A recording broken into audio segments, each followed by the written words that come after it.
Greetings and welcome back to room 303 in our chats with Emily as we are calling our readings through the poetry of Emily Dickinson. We are using the Johnson edition. We turned out a poem 547, I've Seen a Dying Eye. Now, there's in many ways a connection that we will make to earlier poems, 88, 149, 150. Our assumption is that you've been following our stuff at learnstrong.net.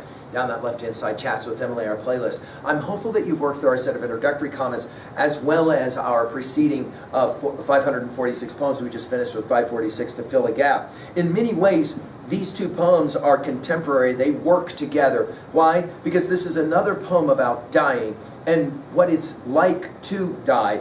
Of course, maybe one of her most famous poems, 465, that we've already treated, will come to mind.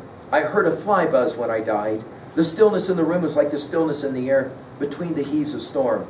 The eyes around had wrung them dry, and breaths were gathering firm for that last onset when the king be witness in the room. I willed my keepsakes, signed away what portion of me be assignable, and then it was, there interposed a fly, with blue, uncertain stumbling buzz between the light and me, and then the windows failed, and then I could not see to see. Now, we're going to have more about this seeing, this sight, especially of the dying or the dead. In many ways, this is Emily's flood question, as she will often reference it, the question of immortality. Is it true or is it not true?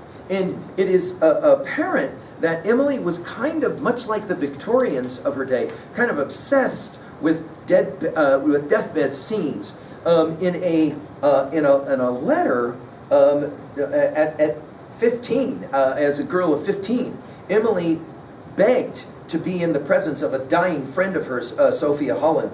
She told Sophia or she was told that Sophia was near death, and she wrote as an adolescent, quote, "Then it seemed to me I should die too if I could not be permitted to watch over her or even to look at her face."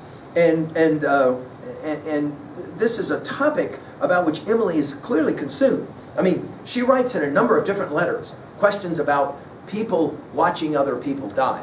It's as if she wants to know, is there some special message that can be delivered? In this poem, I want you to notice the three thens of this poem. A process poem, if you will. She says it this way. I've seen a dying eye run round and round a room in search of something, as it seemed. Then cloudier become, and then obscure with fog, and then be soldered down without disclosing what it be 'twere blessed to have seen. Now, again, the quest is to try to see what it is that the dying person is witnessing or seeing. Notice, she says it, I've seen a dying eye. Now, we should point out, this is not unusual, because people died often in the very bed they slept in all their life. To remind, that often people didn't go to hospitals, the doctor came to them, and of course your pals are all there when you're dying. So she's watched people die, and she says, I've seen this dying eye that starts to look around the room.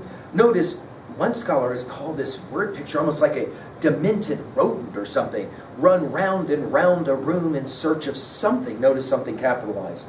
As it seemed, right? In other words, their eyes are darting around the room. She says, I've watched somebody dying, and their eyes are like darting around the room. It's as if they're trying to look for something or see something. Then, notice the thens of the poem, a process. Then the eyes become cloudier. Then they become obscure with fog. Then they're gone. Soldered is her word, taking us back to 546, the previous poem. Soldered, of course, to somehow be welded, right? Takes us back to poem 187 as well. Down, without disclosing what it be 'twere blessed to have seen. Back to 465, I could not see to see.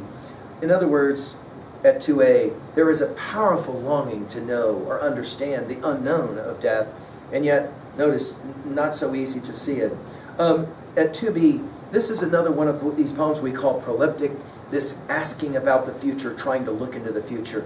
As well, think about all the power of the alliterative qualities that are going on here, right? We've got seen, search, something, seen, solder, seen, run, round, room, dying, down, disclosing. Think about the assonance that's a part of this as well, of I've, dying, I, fog, soldered.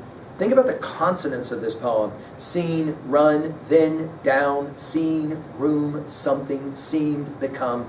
It is, I mean, it's a symphony in this poem as she's trying to explain to herself and for herself what it is that maybe a dying person can articulate. At 3A, again, go back and do our study again of 88, 149, and 150, just to get a sense of the ways that we were playing the game in 465.